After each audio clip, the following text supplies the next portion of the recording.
You're listening to the Faith and Other Oddities podcast, brought to you by the Raven Creek Social Club, where we talk about faith and other oddities. For questions, comments, or to be part of the conversation, join us on Facebook, Twitter, and Instagram, where you can find us at Raven Creek SC. Now for your hosts, Emily Dixon and Nathan Underwood. Well, hey everyone, welcome back to Faith and Other Oddities, the show where Emily and I read the Bible, talk about it, record it, disseminate it through the internet, and people listen. This is Still trying to figure that last part out. This is becoming a more complex system every time you announce it. There's like more steps. Well, you know, it's good to be specific about things, right? Occasionally. So, yeah, well, before we get into it, I actually want to have you talk about what you did this morning. Oh my goodness, it's been a busy morning. And that's the morning we're recording. This would be last Friday for the people listening to the episode. This is true. So we'll put that out there. 3 days from now, something like that. But I was invited to go on with Alicia Breeze, and she has a YouTube channel, Instagram channel, and Facebook, obviously, where she talks about narcissistic abuse and the problems with it, how we misidentify it, how you heal from it, what God can bring out of it. And she asked me to be on her show. So we talked for quite a bit this morning. I got to share some of my story and talk about not only what I went through, because I kind of hate to just dwell on just like, oh, this is the big, ugly, and shocking part of it. No, the really shocking part of it is that God actually brought me out of that. And God delivered me from it. And he's still able to use somebody who was abused, somebody who had a divorce. Oh my goodness, was a single mom. He can use somebody like this. And so Alicia she brings all of these stories every Friday. I don't know about every Friday, but many Fridays. She has a guest on to share their story, to talk about their experiences. And she's really just trying to help educate the body on this issue because there's so much misinformation and so much bad information. So if you want to hear the interview, you can see it on Instagram TV, on her Instagram channel. Just look for It's Alicia Breeze. And that's breeze like, a gust of air, a wind. But here's the thing. She's like fire. Everything with her is fire. She is high energy. She is on it. And so that was a lot of fun. And now I'm just feeling like, okay, I've got to bring it back down for Faith and Other Oddities, because I don't know if we aren't that high energy. But, it's fun to be with somebody who is occasionally. I think she'd wear me out, probably in a good way, but because it just flows out of her. So yeah, she's definitely a more high energy podcast than we are.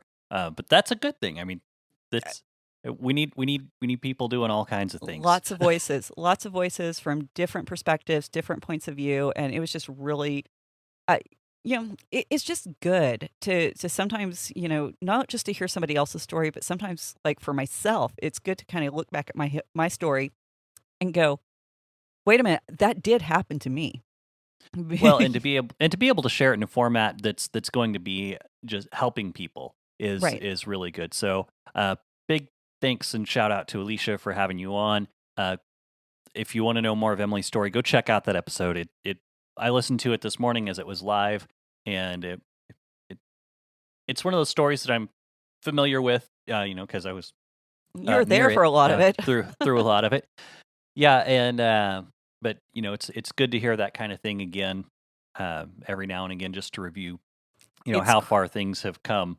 It's been 20 how far years removed we are from that.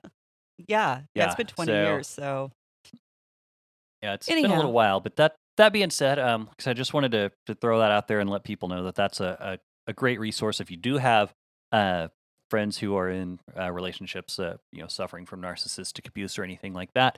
Go check her out and follow her, because she does provide resources for people struggling with that kind of thing. So, and because I have them here, since we just got through recording like a few minutes ago, I shared these on her show, and I want to share them again.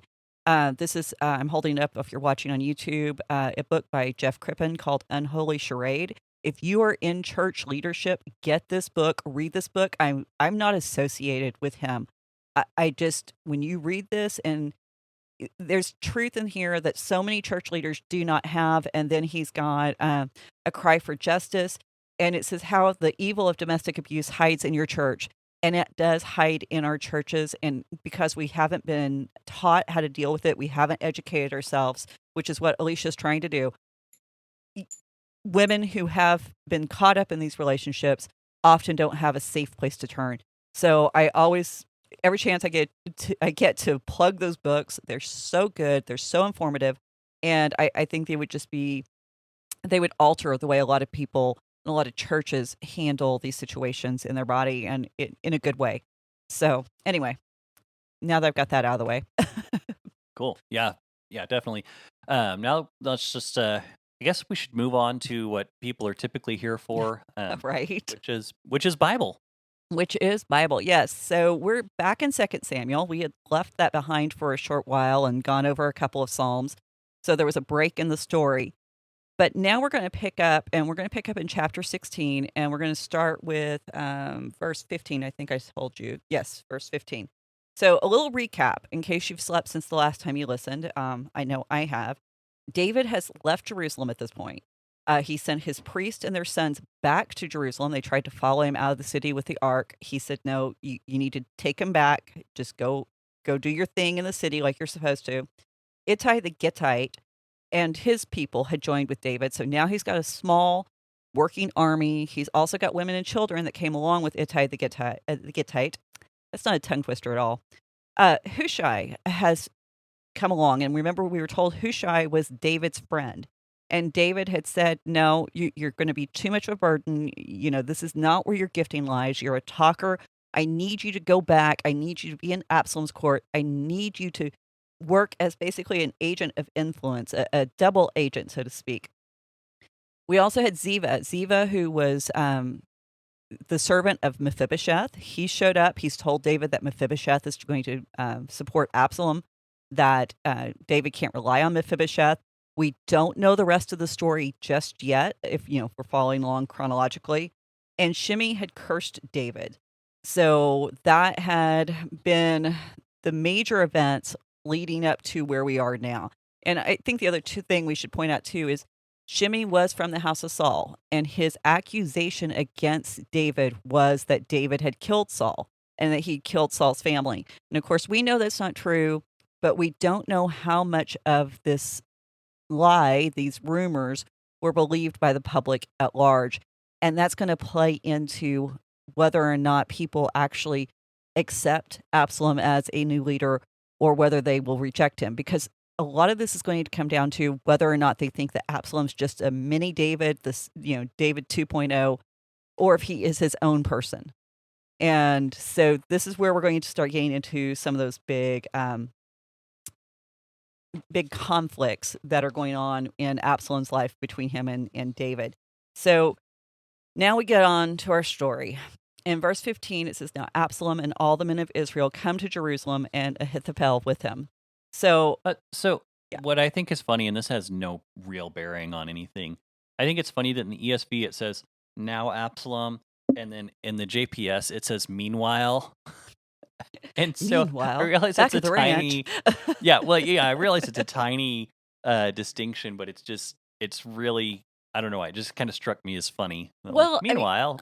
One of the problems with Hebrew verbs, since you bring it up, is trying to decide if they're consecutive. So like if everything just happens in this nice little orderly chronological event, or if it's happening concurrently, or if it's happening after an extended period of time. And there's actually going to be a verse that we're going to get to, I believe it's in chapter 17, where that actually becomes an issue. Well, it's 17:1. So yeah, we're going to get there today, where that thing that you just brought up becomes an issue with how do we translate this.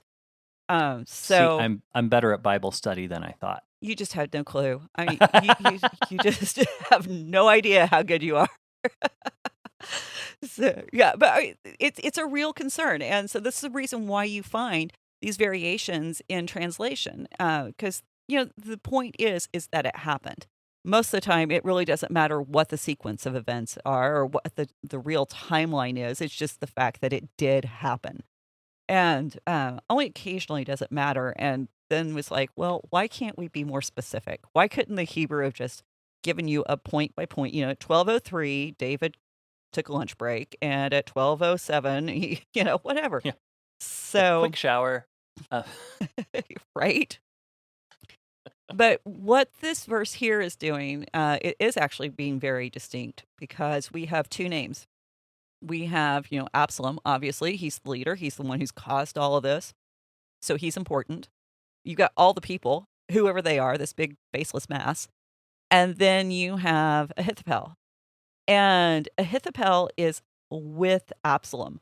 Now, first off, we should note that, yes, he is called by name. So obviously he's significant. He's more significant than the other people who are with Absalom.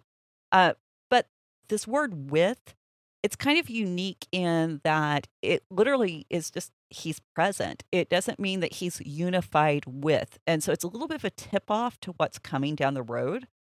There's a distinction in the Hebrew when you're with someone like, I'm with you on this matter, I'm with you in battle, I'm with you in war. And this, okay, I'm just here. I'm taking up space in your presence.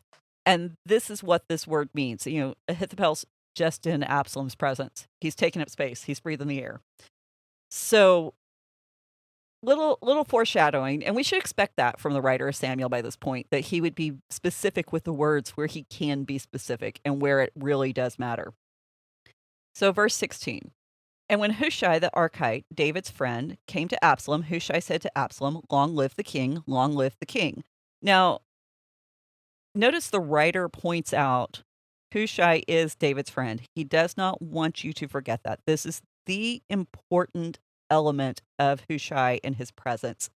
And this is a great contrast to Ahithophel. Hushai is David's friend. Ahithophel is just with Absalom. So this also causes us to ask a question. When Hushai says, "Long live the king," who is he talking about? Is he talking about David? Is he talking about Absalom? Is he talking about Mephibosheth? Because Mephibosheth is a possible contender, a very unlikely one. But Ziva seemed to think that possibly Mephibosheth thought he could be. And we're going to see that this ambiguity is just part of the flavor of what Hushai has to say. He is excellent at devil talk. I think it's Absalom. You kind of have him questioning that as well. I think you can read two intents into his question there where he says, "Is this your loyalty to your friend?" Mm-hmm. Saying, "Are you saying long live that king or this king?" But he's also saying, "Oh, you're so loyal to your friend that you just don't even go with him when his life's in danger." Exactly. I think there's definitely a double meaning to the way his phrasing is going on there. Oh yeah. And that's the way Hushai talks. It's like, I'm going to say something, but you're going to read into it what you want to read into it. He will outright lie a couple of times in here, but most of the time it's just so ambiguous what he says. How you interpret it is going to be what you want to see, what you want to hear. And so, it's kind of fun for me because our dad was a master at this. Yep. You tell him your plans and he would say, "Well, I hope that works out for the best," which usually meant he was not a fan. He just actually wasn't going to come right out and say it. But yeah, Absalom's like, "Okay, I've got to press in deeper. I've got to figure out what your motives are here." So he does. He asks those questions. Is this the loyalty to your friend? Why did you not go with your friend? So we know immediately Absalom knows that Hushai is David's friend, and he is suspicious, obviously. But this causes me to wonder about the nature of Ahithophel and Absalom's relationship, because Ahithophel was still with David when Absalom sent for him. And yet he felt secure and certain enough to send for Ahithophel to join him in his revolt against David. So I think, and this is just my speculation, I think they were plotting long before Absalom kicked off his revolt. I think they were already in cahoots long before Absalom made any kind of official move. Mm-hmm.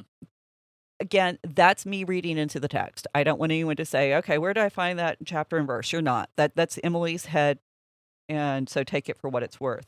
Now, Why was Absalom suspicious of Hushai? Is it because the friendship is so well known, or was the fact that Hushai just wasn't on board before this revolt? Is it the timing that's suspicious? So the word that Absalom uses for friend is not the same word we have in chapter 15. Remember, in chapter 15, Hushai was described as David's friend by the writer of Samuel. This word that Absalom uses is a more common term for friend. It can mean neighbor or even just another person. It doesn't have to have any kind of endearing quality to it. It's just somebody you know. Where in chapter 15, definitely the word was for a friend who was well known, but it also may have, and we discussed this on an episode where we went over those verses, it may have the quality of an official position. And the thing is, the reason why that's important here is what Absalom uses to describe Hushai doesn't carry that kind of meaning. There's no hint. If it's kind of a general term for like someone you know or possibly neighbor, I mean, could it be one of those things where we already see that Absalom's kind of putting things of the Torah to the side, and we talked about possibly how he was, kind of skeptical of doing things according to the Torah, or thinking that people were practicing Torah wrong, or that maybe he was abandoning the core of the faith because of David's, betrayals and things like that. So it's kind of like, I wonder if maybe it's one of those things where, he would have known, love your neighbor as yourself. Is this how you love your, Oh, that's a really good point. So I wonder if it's kind of a mocking tone to his religiosity, or perceived religiosity. Now I'm going to have to, because I want to go back and look that up, because that's a good point. Because if it's the same word in, where it was talking about loving your neighbor, that it could carry that implication. I could see that definitely. But off the top of my head, I don't have that in my notes, and I'd hate to take time to look it up. But yeah, and that's again, that's just a question. I'm curious about that. And the other thing we need to keep in mind is the two words, the one used in 15, Rhea and Re'eh, in 16, you can hear how close they are. There's literally one letter difference. And so this is a really good place to talk about, was this intentional? Was this difference in wording part of the original manuscript? Did the writer of Samuel intend to do these as two separate words, two distinct words? Or was it just, an absent-minded scribe somewhere didn't write down the exact word the author used, he used the more common phrase? If it was the writer of Samuel, then he's possibly trying to give us some insight into Absalom's perceptions and help us understand that Absalom's perceptions were just a little off. That, David and Hushai were much closer than what he was giving them credit for. Now, we know that the writer of Samuel is sophisticated enough to make those little distinctions and to use those little subtleties to kind of tip the reader off. But are we reaching too far in putting so much emphasis on one letter difference? And I don't know. Because on one hand, Absalom was the guy who perceived what was happening. He was the guy who understood what was going on with Tamar. She didn't even have to explain herself. He sees her. He knows who attacked her. He knows what happens, and he knows how to address her situation for her good. He's able to perceive what needs to be done in response to Amnon's violence against her. And he knew how to play David, how to get David to send Amnon to the feast so that Amnon could be killed. He knew how to play Joab. Remember, he set Joab's field on fire so that Joab would actually make sure that Absalom got to see his father after being sent into exile. And so if the writer of Samuel is making a point with his word, he is saying, sorry, my husband's like sending me links to stuff on Marketplace.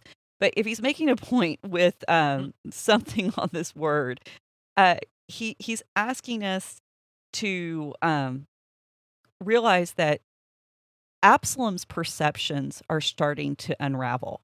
He's not necessarily the guy that we first met. He's not the one who is capable of keeping his mouth shut for 2 years. He's now starting to ask other people's opinions. He's starting to rely on other people's ideas. And he's not just acting and doing what he believes is right. He's actually reaching out to the wrong sources. And his whole approach to everything is shifting because he's losing himself in this. And when even us, when we start to lose ourselves, our perception of reality starts to come unwound. And so there is that question. I don't know if the writer of Samuel intended that. However, what I do know is this is how the text was preserved. And because the text was preserved this way, whether it was a scribal error or not, that it actually does open up this line of questioning about the text that would not be there if the word had been consistent in chapter 15 and chapter 16. And I think that's the important part. It's how God chose to preserve it for us so that we can receive it this way, so that it might provoke those kinds of questions. So, nice little rabbit trail from a single letter. How do you like that? Hey, works for me. How do you know you're a Bible nerd? There you go. Verse 18. And Hushai said to Absalom, "Know for whom the Lord and his people and all the men of Israel have chosen, his I will be, and with him I will remain." Verse 19. And again, whom should I serve? Should it not be his son? As I have served your father, so I will serve you. So this whole speech is hilarious. In verse 18, Hushai says absolutely nothing that answers Absalom's question. I mean, there's no real response to what Absalom wants to know. Instead, he gives this list of conditions, and these conditions can be interpreted in a number of ways because he never identifies who he's supposed to be loyal to. So he lets Absalom read into these conditions what he wants because he knows Absalom has this problem with vanity. That's already been hinted at. He cuts his hair every year. He has a ceremony. He does it in public because he wants people to see, how long and flowing and beautiful his hair is. Whom God has chosen. Well, who has God chosen? Absalom thinks, hey, God's chosen me. I've got Jerusalem. Dad's out in the wilderness. God has to have chosen me. The people and all of Israel have chosen him because they let him come into Jerusalem. They didn't rise up to defend David. They didn't say, not on my watch. They said, come on in. We'll let you be here. Of course, this is where you belong. And because in his eyes, it's true, he can accept Hushai's words as being about him. Now, in verse 17, Hushai presents this as if it's only logical that he transfer his allegiance to Absalom. Why? Because he's David's son. So this is, okay, this would be true if we're talking about Absalom being the next successor to David, the one who's going to inherit the throne. Then yes, that would be what should happen. And so in this way, Hushai is not being shown as disloyal to David, which was, treason, and Absalom could have ordered that Hushai be killed. But he's also not being disloyal to Absalom, again, which would be treason in another perspective, for which Hushai can be killed.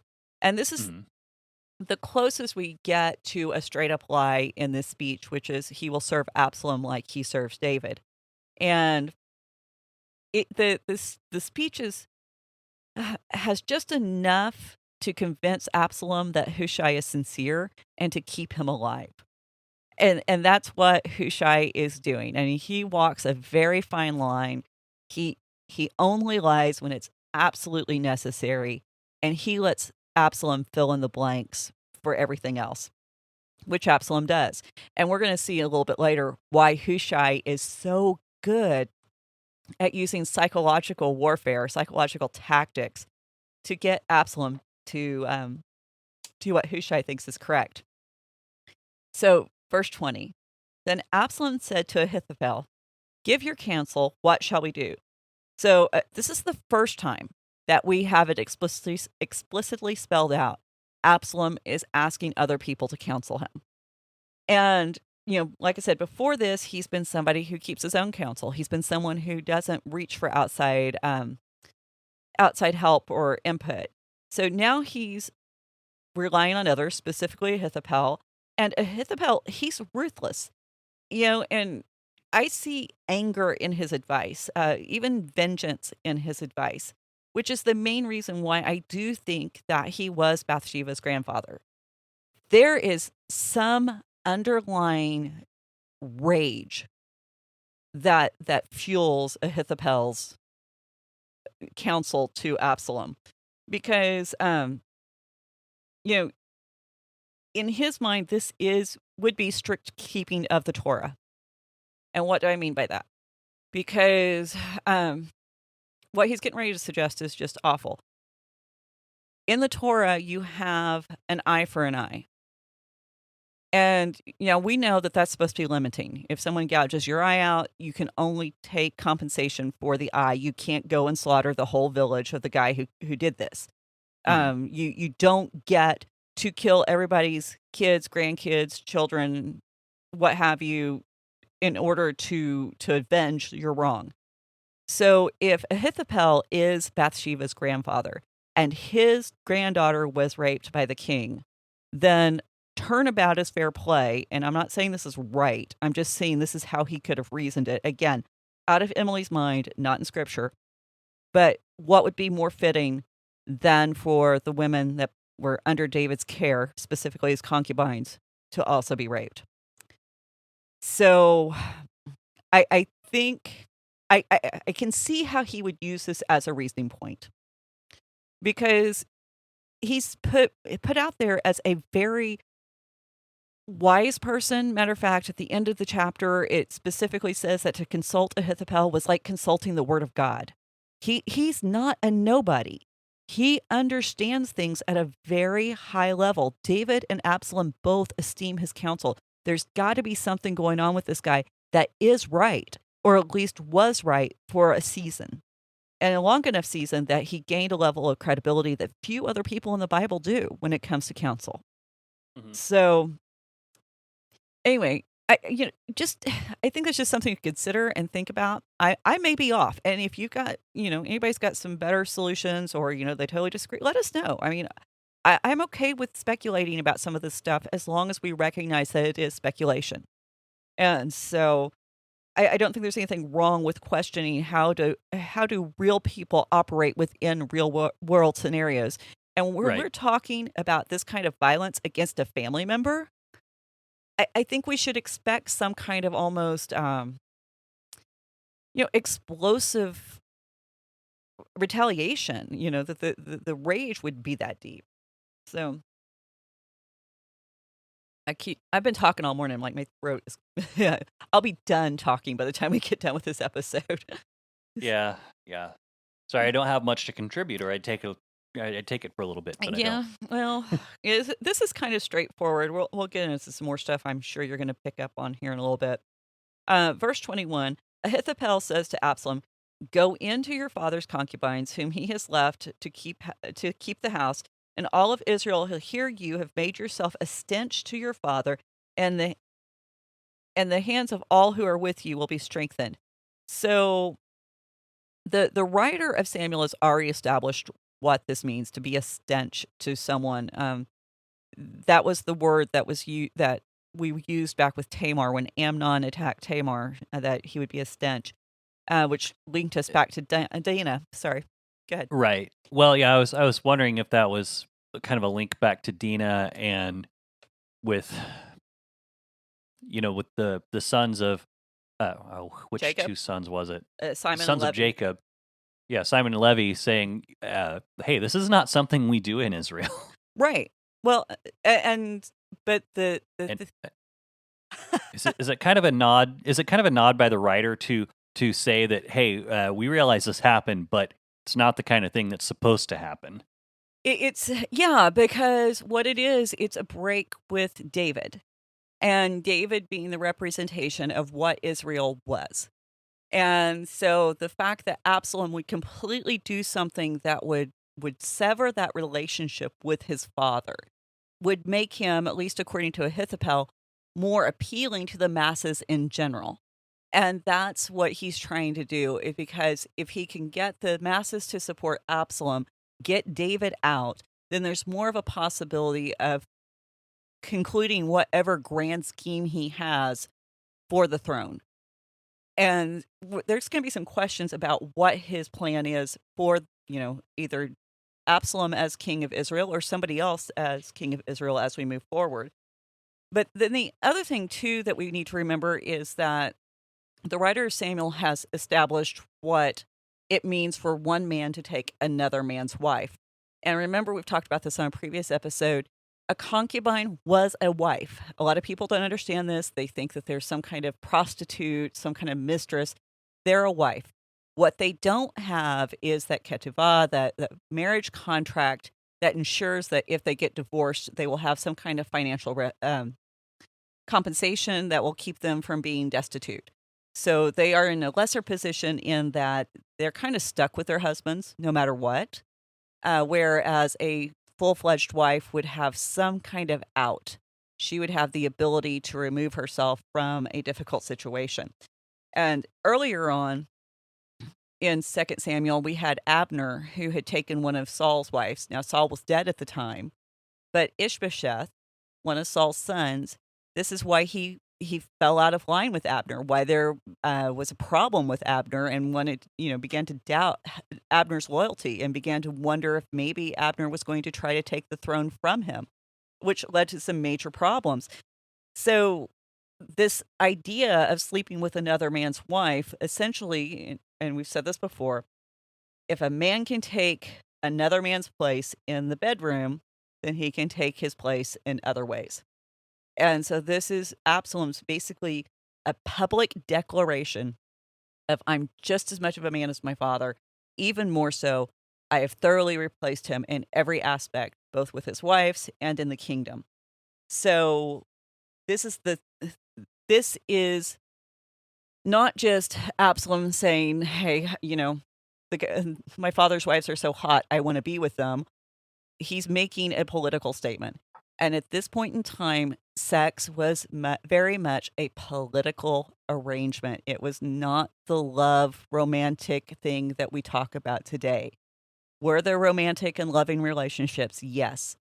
But that was not the standard, and it certainly wasn't the status quo. Well, and especially not for royalty.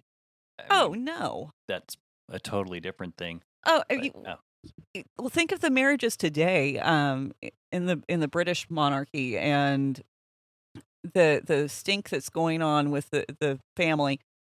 I try not to. Well, I mean, it's just a really good example that even today, royalty aren't really wanted to marry. Nobody really wants them to marry who they want to marry, as far as like for political gains. I think the masses kind of cheer them on and go, "Oh, yay, they married for love." But all the political movers and shakers are going, "No, this is a disaster." So, I mean, it's still part of our culture if we really want to think about it. But unfortunately, we typically don't. Now, I do want to point out that this is the third time, and I've been looking for some writing on this particular topic because it fascinates me. This is the third time that David has left women behind to be claimed by other men. The first one was Michal, when he fled from Saul. Mm-hmm. And, Saul married her off to someone else. The second time was at Ziklag. He went to go fight, and Ahinoam and Abigail were taken by the Amalekites. Mm-hmm. And now we have this third time with the 10 concubines and Absalom. So this is an ongoing pattern for David. There's just no way to avoid the fact that David was a lousy husband. And it wasn't just the Bathsheba incident. I mean, being married to this man was dangerous. Uh, None of the women really fared well when it came to their dealings with David. That includes his wives, his friend's wife, his daughter. The only women who kind of come out ahead a little bit are the women who are considered to be wise women.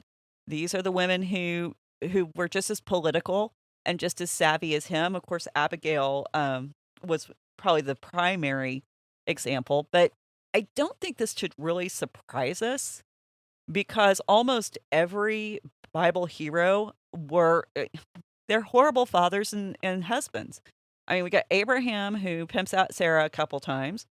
We got Jacob and the fact that he can't work through the Rachel, Leah, and his concubine situation there. Moses, I mean, good grief, his wife called him a bloody husband. And then we got David. I mean, they all have problems with their home lives. And I think the reason for this is because ultimately we're supposed to realize that yes, women, our desire is for our husbands. And so many Bible commentators say, oh, that means that women want to rule over their husbands. That's what the desire for their husbands has to mean. No, women desire their husbands. I mean, that's just the way it is. From little girls, we can be picking out the wedding dress and designing the ceremony.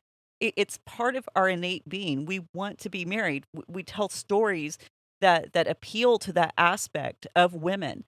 And so we desire our husbands, but the problem is sometimes we put him in the wrong place. We act as if a husband is supposed to fix everything, Prince Charming, we get married, it's happily ever after, right? He's supposed to save us from everything, kill the dragons, save us from scrubbing floors, all of that stuff. And these stories, I think, are supposed to point us back to no one's ever going to do these things for us. No one can save us except for God. And as women, we need to remember that. We need to remember that we shouldn't put an undue burden on the men in our lives. I see a lot of women who get really embittered towards men when they are unable to be God, when they don't have godlike authority and godlike ability. And Well, unfortunately, there's enough leaders out there who are preaching that the husband is supposed to be the priest and intercessor for their for their wives and family. Now, we should be praying for our families, and we should be working to invest in their spiritual growth. But there are some who go as far to say that as far as the women and children are concerned, the husband is supposed to be their Jesus. Yeah, I mean, and so that it's no wonder that people are getting confused about this stuff because there are people out there saying these things. Yeah. Oh, your desire will be for your husband and he will rule over you. You know what rules over you? The thing that you desire, the desire that you put ahead of anything else. You want God to rule over you? Change your desire. God isn't saying this is what you're supposed to do. He says this is what's going to happen. This is what you fight against. I mean, and not to get too far afield, but it's really funny to me that if a woman says, you know what, I'm going to desire God above my husband, oh my goodness, she's rebellious. She's Jezebel. We need to burn her at the stake or stone her, whatever. But then we say, oh, well, God says that men are going to have to, work the ground and till the soil and get their food by the sweat of their brow, and the thorns and the thistles are going to be part of the landscape and what he's going to have to fight against. And they celebrate a man who fights against those conditions, who actually contends against those conditions to bring about the ability to provide food. But women are supposed to accept the conditions. So, if we're going to be consistent, then we have to make provision for women to say, okay, this is the natural tendency now. This is the natural consequence, but this is not where I'm supposed to be. Where mankind, if we want to be very literal, why are men working in offices? Why are men not? Why is every man not out in a field growing food for his family? So we make allowances. We are inconsistent with our arguments, and I didn't mean to get off on that, but I've been dealing with women's issues this morning, so my brain's kind of there. But in this circumstance, David was either unwilling or unable to protect his wives. And because he didn't protect his wives, this is what allows Absalom to have this violence, commit these violent acts against these women. Now, Ahithophel gives his reasoning for this course of action. Like I said, one is to break off this relationship with David. I mean, I don't know any quicker way to break off a relationship with any family member aside from sleeping with her spouse. That kind of does some irreversible damage. Yeah. Yeah. And the second reason is that this dramatic defiance of David, of convention, of social norms, is going to strengthen the hand of everyone who's with Absalom. So they're going to be even more fully committed to Absalom because he's dared to rise up and he's dared to be bold. And this is going to inspire his followers to be bold. Now, this advice seems to suggest that there is at least some section of the population that just can't wait for David to be dethroned. And we've already seen some evidence of that with Shimei. But the idea that David would be dethroned and replaced by his son would not be the most favorable idea. So in order for them to accept Absalom as someone different, Absalom's going to have to prove that he's different. So what way to prove he's different? Better way to prove he's different than his father? Well, supposedly, this is how warped and twisted the logic is. Supposedly, it's by breaking the Torah. It's by breaking those commands. And what's really, really weird about this, but it's also very true, and it's repeated so many times in so many situations, in his anger and resentment for his father for failing to protect Tamar against the violence that Amnon committed against her, Absalom now becomes what he hates. It's very much the Nietzsche, you stare into the abyss stares into you. And, we have to be careful what we hate, because so often what we hate, we will become. And this is exactly what's happening with Absalom. He is becoming his father, even as he's trying to distance himself from his father. And so we are seeing once again how Absalom is becoming something that he's not. He's not the guy we admired when he was introduced to us. He's not the guy we rooted for, and we hoped that he could, follow in his father's footsteps. Now we realize he's not any different. And in fact, his bitterness and rage over the break in relationship with his father has actually made him more dangerous and worse. And so he's no longer the protector of the defenseless. He's the one that the defenseless need to be protected from. So, verse 22. So they pitched a tent for Absalom on the roof, and Absalom went into his father's concubines in the sight of all Israel. So, in order for Ahithophel's advice to be effective, it can't be carried out in secret. It can't be carried out in private. It has to be more than a rumor. It has to be undeniable fact in the faces of all the people. And so there's this very public aspect of it. Now, it's no accident that this happens on a roof. If we go back to where all of this began, which was not Amnon and Tamar, it was David and Bathsheba. That story opens. Where was David? On the roof. Yeah. Now, I am curious. Does this echo any kind of other type of pagan ritual practices with the pitching the tent and all that? I don't know about. Or did you have time to look into it? I don't know if it's necessarily about pitching the tent, but it definitely taking the brides. It goes back to pagan ritual. I mean that's just part of conquering another territory is you take the women, and so and the women would sometimes be put into service of foreign gods. If we go back to Genesis 6, then we can look at the sons of God taking the daughters of men. Which really puts a whole new spin on Absalom's perspective of himself.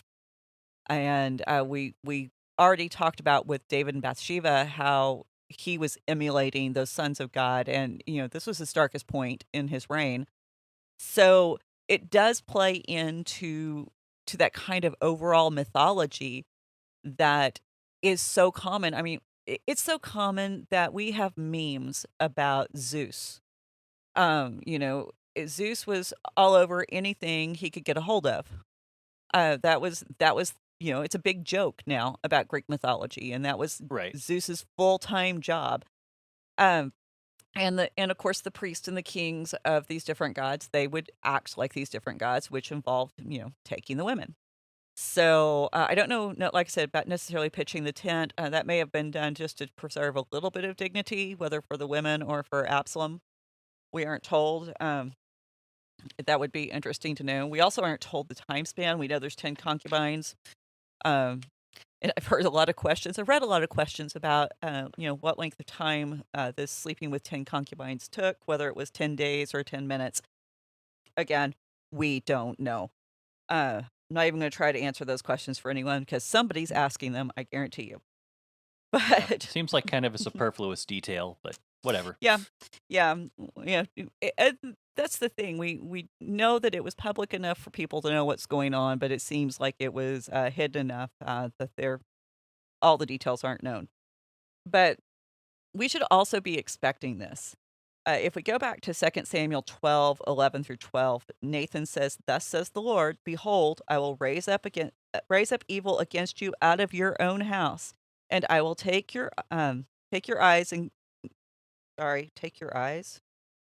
give to your neighbor. Take your wives and give to your neighbor, and he shall lie with your wives in the sight of the sun. For you did it secretly, but I will do this thing before all of Israel and before the sun." Absalom literally, word for word, fulfills this. And so he is the fulfillment of Nathan's prophecy against David for what David did to Bathsheba. Absalom is the neighbor. It's interesting that this word for neighbor in 2 Samuel 12 is the same word that Absalom used for Hushai. And so the Hushai actually now becomes the neighbor to Absalom, while Absalom is the neighbor to David, and David was the neighbor to Saul. Later on, Mordecai is going to be the neighbor of Haman. So it's Esther's going to become the neighbor of the queen there. I forget what her name is, but anyway, it's the same word, and it's always with this idea of replacement. So this is your tip off that Hushai is actually going to replace Ahithophel. Mm-hmm. Yeah, and so the break with the father, it should not be completely unexpected either, because Absalom has been presented as a Nazirite, and we talked about this in a previous episode. But we don't know if he's a Nazirite in reality, but he's definitely presented with the same kind of Nazirite themes. And we've got the long hair, we've got the burning fields, just like Samson burned the fields of the Philistines. And the expectation of a Nazirite is that they are the ultimate outsider, that they are so much of an outsider that they don't even have parents. And that's reflected in the command that if you're under a Nazirite vow, that you don't even bury your dead parents, that you have renounced belonging to the community to the point that you can't even grieve over their death. You can't go to their funeral. And so Absalom is being portrayed as an outsider from the get-go, and now we're seeing this carried out. We're seeing it fulfilled and manifest through his actions to make sure that now everybody knows that Absalom has rejected David as his father. And it kind of mirrors when David rejected Saul as his father. Because, yes, Saul wasn't his biological father, but Saul was his father-in-law. And when he married Michal, if they would have had a child, that child would have been the natural successor to the throne. And it would have united both households. And there wouldn't have been this break. It could have just been this natural fulfillment. But remember when Michal ridiculed David for dancing before the ark, at that point, David's done. I don't even have to deal with you as a wife anymore. And she doesn't have any children because evidently they were never intimate again. And so there's this really weird inversion of roles. And so David's become Saul in this moment, and Absalom has become David. And I think one of the things that's showing us is that in many ways, David really isn't much better than Saul, and Absalom really isn't any worse than David. Because the problem in the Bible, the problem that's consistently revealed in the Bible, is that when people rise to power, everyone's dangerous. Mhm. Power has the ability to corrupt even the best of people. And so none of them, Saul, David, Absalom, none of them are better than the other, apart from two things. And that is, David has the ability to examine his actions and he can perceive how he's violated God's word. And he owns the damage that he's done to his relationship with God.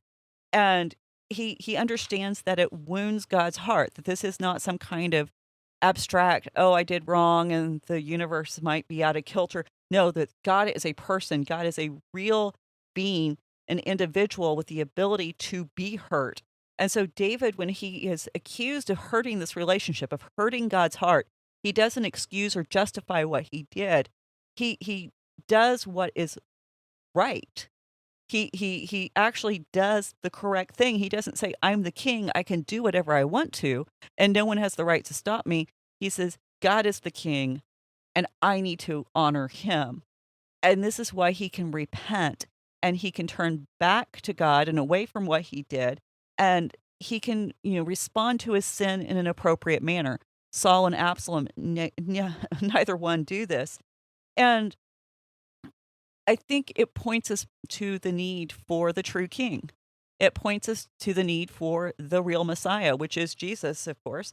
And, and it serves as kind of a cautionary tale that all of us, we're capable of these things. If we are not careful, if we're not guarding our hearts, then given the opportunity, would we be any better than Saul? Would we do any better than David or Absalom? Or are we all kind of just at the mercy of our baser instincts and appetites? And that's what I think we're seeing in this story, because we do have those blurring of roles. And it's an important thing that we acknowledge that the Bible doesn't present David as being infallible or perfect. Mhm. And because so often, I was actually speaking to somebody earlier this week about the story about Gideon and his fleece, and whether or not it was justifiable for Christians to put out a fleece, and how they had always heard that that was a great thing. That was a wonderful thing. And we got into this big discussion, and if you've listened to our series on Judges, then you know that the judges were all flawed. Nobody in the Bible is perfect. And I know we keep harping on that, but I think so often we as Christians, we've been taught, oh, these are great heroes of faith, and we try to emulate things about them that we shouldn't, and we end up actually falling into greater sin than if we would just do what God told us to do. So Right. it seems so simple, but it's never easy. But verse 23, the conclusion, which is a little commentary from the writer of Samuel. He says, "Now in those days, the counsel of Ahithophel was the counsel that Ahithophel gave was as if one consulted the word of God, and so was all the counsel of Ahithophel esteemed by both David and by Absalom." So this almost seems like almost a throwaway line. It's like it doesn't really have anything to do with the story itself. Um, but it's really important, because think about it for just a minute. What this is saying is almost giving Ahithophel prophetic status. It's as if one consulted the word of God. And so this makes it very important for us to realize that this guy, he has something that is so on point, so right, that people would listen to him, because they really didn't even have to go any further. They didn't need to go seek a prophet. They could just go to this guy because he was wise. And we need to know that because he's going to do something really crazy in the next chapter that's going to just blow people's minds. But it sets us up to be surprised by what happens next, because we realize David was right to send this agent of influence in the form of Hushai. It should really kind of shock us that Absalom's willing to accept Hushai's advice over Ahithophel's.